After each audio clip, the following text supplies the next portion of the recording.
En attendant que la technique suive, je tiens d'abord à remercier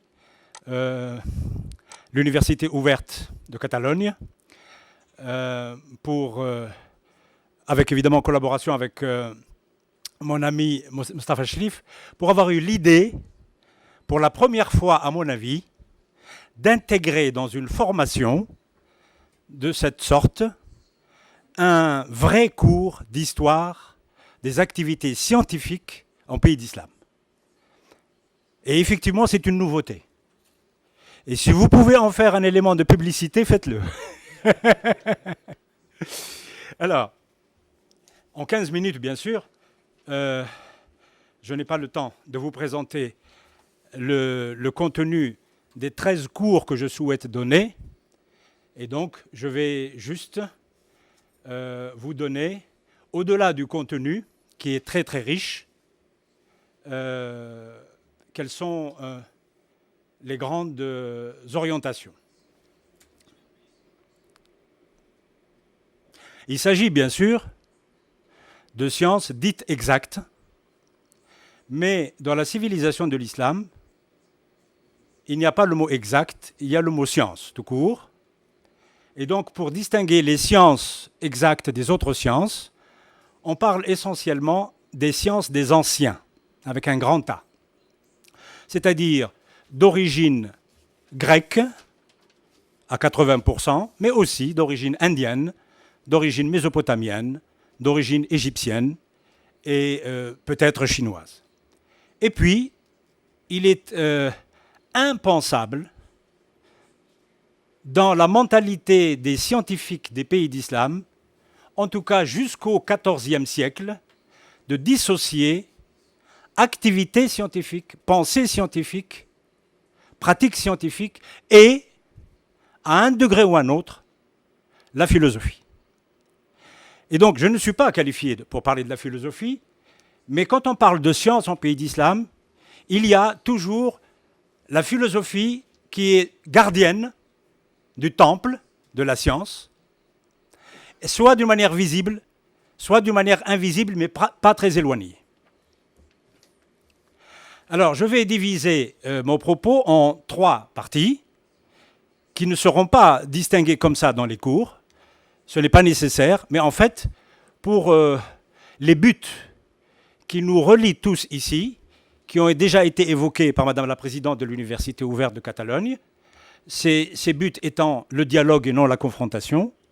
Donc, si vous regardez l'histoire de toute l'activité scientifique qui a commencé du 8e siècle au 8e siècle, qui s'est prolongée jusqu'au 17e siècle, si on ne considère que la période féconde, productive, créatrice, il y a 3 grands moments. Et je pense que nous sommes aujourd'hui dans un 4e moment, mais cela dépend de ceux qui veulent le construire et le vivre. Le premier moment, c'est le temps des héritages. Donc, dans mes cours, j'essaierai de rentrer dans les détails de la nature des héritages sur lesquels se sont construites les sciences dites arabes, parce qu'elles se sont exprimées essentiellement en arabe, avec des acteurs de toute religion, de toute confession, de toute culture, et de toute région et de toute langue, de Samarcande à Saragosse, de Palerme à Tombouctou. En particulier, voici juste des illustrations pour vous reposer des 3 conférences précédentes qui étaient essentiellement rhétoriques, à l'héritage syriaque, qui est lui-même un relais, un vecteur des héritages anciens, locaux, mésopotamiens et grecs et persans.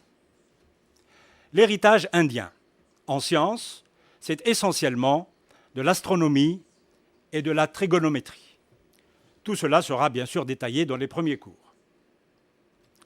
L'héritage grec, qui est le plus important sur le plan quantitatif, et, disent les savants musulmans, ce n'est pas ma position, et sur le plan qualitatif. En tant qu'historien, je n'ai pas à juger si les sciences de l'Inde sont meilleures qualitativement que les sciences grecques, en tant qu'historien. Mais les musulmans eux-mêmes, les savants de l'islam, considèrent que 80% de l'héritage scientifique vient des Grecs, et surtout, le meilleur de la science qu'ils ont hérité des anciens, c'est la science grecque. C'est leur opinion. Évidemment, aujourd'hui, la critique moderne n'est pas d'accord avec cette attitude, parce qu'elle considère en particulier que les sciences ont toujours fonctionné sur 3 piliers: la méthode algorithmique, les démarches algorithmiques, les démarches empiriques expérimentales non théorisées et les démarches hypothético-déductives. Les sciences ont toujours fonctionné comme ça. Mais la démarche la plus prestigieuse, qui va être rendue encore plus prestigieuse et confortée par les savants de l'islam, c'est la démarche hypothético-déductive. C'est comme ça. Aujourd'hui, avec le développement de l'informatique, la démarche algorithmique est à peu près mise aujourd'hui au même niveau que la démarche hypothético-déductive. Je vous montre là, c'est des images du modèle de ce que c'est que la science des anciens. C'est le livre des éléments d'Euclide, traduit 3 fois par les savants de l'islam. Version grecque à droite, version à droite c'est inversé, oui c'est ça. Et la version la plus ancienne que nous ayons, une copie de Téhéran, de 343 de l'Hégire, donc 10e siècle, et qui est la troisième traduction faite par Ishaq ibn Hunayn, un chrétien, et révisée par Thabit ibn Qurra, un sabéen, après qu'il y ait eu 2 traductions faites par un musulman.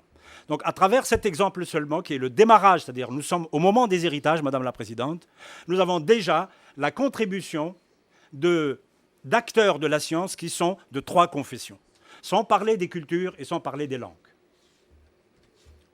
Ceci, c'est à droite, à gauche, le livre d'Archimède sur la mesure du cercle, et à droite, sa traduction.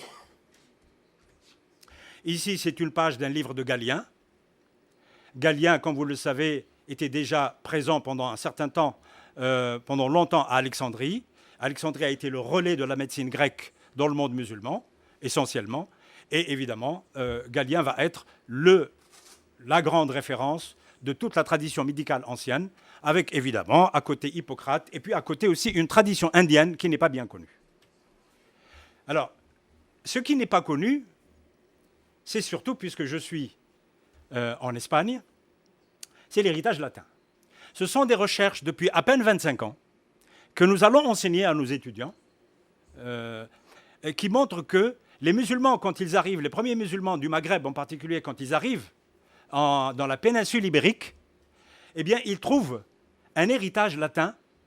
En particulier, regardez ici, ça c'est une carte, qui est la carte en T, qui est naïve bien sûr, mais comment expliquer que les musulmans vont la recopier, vont l'utiliser, c'est celle qui est à gauche, avant que n'arrivent les cartes de Ptolémée et de Marinus, et avant que n'arrive bien sûr la première carte commandée par Al-Ma'moun entre 813 et 833 par les premiers grands géographes musulmans qui étaient essentiellement des astronomes. Et donc, les musulmans, en quête de savoir, en quête de construction d'une société nouvelle, n'ont jamais négligé les savoirs locaux, même si ces savoirs sont qualitativement beaucoup, beaucoup moins importants que le savoir grec qui va inonder tout l'espace musulman, évidemment la péninsule ibérique comprise. Voici un exemple, mais voici un deuxième exemple. Donc avant c'était la géographie, là c'est l'astrologie. Et l'astrologie était une science. Et ceci, c'est la technique astrologique donc, de la croix. Ce sont des recherches qui ont été faites par mes collègues de l'Université de Barcelone, dirigées par le professeur Julio Samso, et qui ont révélé cet élément que nous ne connaissions pas il y a 20 ans. En particulier aussi, voici, le rôle d'Isidore de Séville, dont le livre a été une référence, c'est une encyclopédie scientifique, et une référence avant que les livres traduits en Orient n'arrivent au Maghreb, puis dans la péninsule ibérique, dans l'Andalus. Et le deuxième temps, le premier temps, évidemment, c'est un temps d'échange, c'est un temps de contact, un temps d'interculturalité, très très important. Et on pense toujours que le deuxième temps était essentiellement et uniquement, exclusivement un temps de la création ou de l'imitation ou de l'assimilation. Cela a été un temps d'abord de l'assimilation, par la traduction et l'étude, un temps des commentaires critiques, un temps de la créativité, par le prolongement des traditions anciennes, mais aussi par des ruptures, avec apparition de nouvelles traditions scientifiques. C'est ce que je vais essayer d'enseigner. J'enseignerai en particulier comment est arrivée une discipline nouvelle qui s'appellera l'algèbre, comment est arrivée une discipline nouvelle qui s'appellera la trigonométrie, comment est arrivée une discipline qui n'aura pas de nom, mais qui existera physiquement et qui s'appellera l'analyse combinatoire et à laquelle participeront des savants d'Al-Andalus et du Maghreb en particulier, sachant que le premier problème posé a été un problème posé par des linguistes, et donc dans le cadre de la poésie et de la littérature, pour faire le lien avec ce qu'a dit ma collègue. Et en rupture, bien sûr, avec les autres discours qui sont concomitants, en rupture ou en parallèle. Alors le temps de la créativité, ce sera le corps de mon cours. Il y a pratiquement un cours sur le temps des héritages, un cours sur le troisième temps, et tous les autres cours, c'est le temps de la créativité. Alors je vous donne uniquement 4 images sur la créativité. 4 images représentant 4 espaces, 4 lieux, mais toujours la même pensée, la même manière de faire des sciences, la même manière de rédiger, d'enseigner, la même manière d'avoir des rapports, c'est-à-dire scientifiques. Et là, j'insiste sur le fait que ces cours vont être une opportunité pour expliquer que la science dite exacte en pays d'islam a été une science profane qui a été pratiquée selon des normes universelles et selon des normes internationales, si j'ose dire, avant la lettre. Donc selon des normes modernes, non pas pré-modernes, mais modernes. Et on l'expliquera sans démagogie, sans idéologie, sans discours, d'une manière la plus objective possible. En particulier, voici un représentant de l'Asie centrale, Omar Khayyam, le père de la théorie, la première théorie géométrique des équations cubiques. Je ne dis pas plus, qui est lui-même le résultat d'un processus. L'espace du centre de l'Empire, le Caire. Ibn al-Haytham, évoqué par le professeur Hanafi, et qui est irakien, donc c'est l'espace de l'Irak, l'espace de l'Égypte, et qui est au Caire, et qui est le premier grand spécialiste, depuis l'Antiquité jusqu'au XVIIe siècle, l'Europe comprise, de ce qu'on appelle l'optique géométrique. Et évidemment, il y aura dans ce cours l'apport, sans rentrer dans les techniques, l'apport d'Ibn al-Haytham, de son école, et puis sa circulation en Europe. Troisième espace, qui est moins bien connu, parce que ce sont des recherches qui ont été faites depuis une trentaine d'années seulement, qui sont connues par les spécialistes, mais qui n'ont pas été diffusées. Et le rôle d'une université, justement, ouverte, et de cette expérience, est de permettre de vulgariser. C'est Marrakech, XIIe siècle, époque almohade. Pour la première fois, le Maghreb est unifié. Il y a même une tentative d'unification et d'absorption de l'Andalus avec les Almohades. Marrakech est la capitale. Ibn Monaim est un grand mathématicien de la péninsule ibérique qui va travailler à Marrakech. Eh bien, il va apporter une contribution fondamentale qui répond aux questions des linguistes du 8e siècle, 9e siècle, 10e siècle, 11e siècle. Et les solutions sont données à Marrakech à la fin du 12e siècle. Et enfin, un autre moment très important, Saragosse, 11e siècle, Al-Mu'taman. J'aurais dû les mettre chronologiquement, mais ce n'est pas important. Si vous voulez, Khawarizmi, 9e siècle, Al-Khayyam, mort en 1131, Ibn Monaim, mort en 1228, Saragosse, Al-Mu'taman, mort en 1085, l'année de la reconquête de Tolède. Eh bien, c'est un grand mathématicien, absolument, il était inconnu il y a à peine 20 ans. Il était juste connu parce que son père et lui ont laissé un petit palais qui est splendide et qui est à Saragosse et qui est le palais du gouvernement, justement, régional. Alors, son livre a été découvert il y a 20 ans seulement. Enfin, le temps du partage. Je l'ai appelé le temps du partage tout simplement pour rester dans notre préoccupation qui est au-delà de la diffusion de l'information, au-delà de la formation des nouvelles générations, mais d'essayer de s'inscrire dans le discours du dialogue culturel. Le temps du partage, c'est le temps où, au même moment, pendant les confrontations, qu'on appellera les croisades d'un côté, qu'on appellera les invasions mongoles, à ce moment-là, il y a un phénomène qui, dans l'histoire, est beaucoup plus important qualitativement dans la mesure où il a eu plus de durée. Les croisades ont duré 2 siècles et n'ont pas eu de très grandes conséquences, disons, dans la mentalité des gens en Orient, même s'ils ont eu des conséquences sur le plan économique. Les Mongols ont eu des conséquences sur le plan de la mentalité, mais sur le plan de la perturbation définitive du dynamisme. Cela n'a pas eu lieu, en tout cas, comme cela a été craint. Par contre, pendant ce temps-là, il y avait une continuité et un développement des activités scientifiques et donc des relations pacifiques. Le temps du partage, c'est d'abord la circulation d'un savoir technique entre un espace musulman et un espace chrétien. Là, vous avez un instrument inventé, découvert, développé à Cordoue, au XIe siècle, et vous avez la copie, absolument, en latin, même sans le mode d'emploi, uniquement à partir d'une initiation rapide pour utiliser l'instrument, alors que c'est l'un des instruments les plus compliqués qui ait été produit et inventé entre le IXe siècle et le XIe siècle. Mais du point de vue du mode d'emploi, il est aussi simple que, évidemment, le portable ou bien que l'ordinateur. Voici un moment aussi de relations interculturelles pacifiques.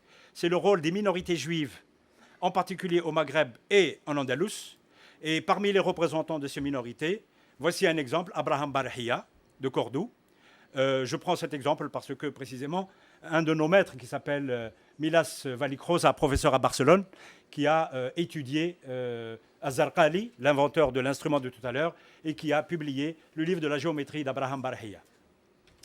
Il y a un autre passeur de la science et du savoir, donc un autre moteur des relations interculturelles, et j'ai presque fini, c'est Fibonacci, un Italien. Et donc, cela se passe à Béjaïa, au Maghreb, et il a produit, au XIIIe siècle, des ouvrages dont la substance fondamentale est la tradition gréco-indo-arabe, essentiellement en calcul, en algèbre et en géométrie, mais avec un apport personnel. Et on peut considérer que ce livre, le Liber Abaci, c'est le premier grand livre de mathématiques de l'Europe médiévale. Et enfin, essentiellement pour des raisons symboliques, parce que je suis à Barcelone, parce qu'il n'a pas été un très grand mathématicien, mais il a été un passeur. On lui a même réservé un colloque auquel nous avons assisté, ici à Barcelone, il y a 2 ans. Eh bien, je vous présente quand même pas son discours religieux, pas son discours théologique, où il y avait de la confrontation, même s'il y avait des dialogues. Je vous présente une page quand même de ses mathématiques, parce qu'il a fait de la géométrie. Et dès qu'on fait de la science, on est un peu plus pacifique, un peu plus calme. Et enfin, un dernier vecteur, c'est ce qu'on appelle la diffusion d'une manière indirecte par les traductions. Et là, je consacrerai tout un cours sur le phénomène de traduction de l'arabe à l'hébreu, de l'arabe au latin, des grands ouvrages grecs d'abord, et des ouvrages arabes, avec évidemment tout l'enrichissement qu'ils contiennent de la tradition indienne, mésopotamienne, égyptienne et grecque. Et le dernier temps, c'est le temps d'aujourd'hui, c'est le temps du dialogue. Alors j'espère qu'il sera plus fructueux encore que le dialogue qui a été initié par Ramon Llull, comme vous le voyez sur ces images, et je vous remercie.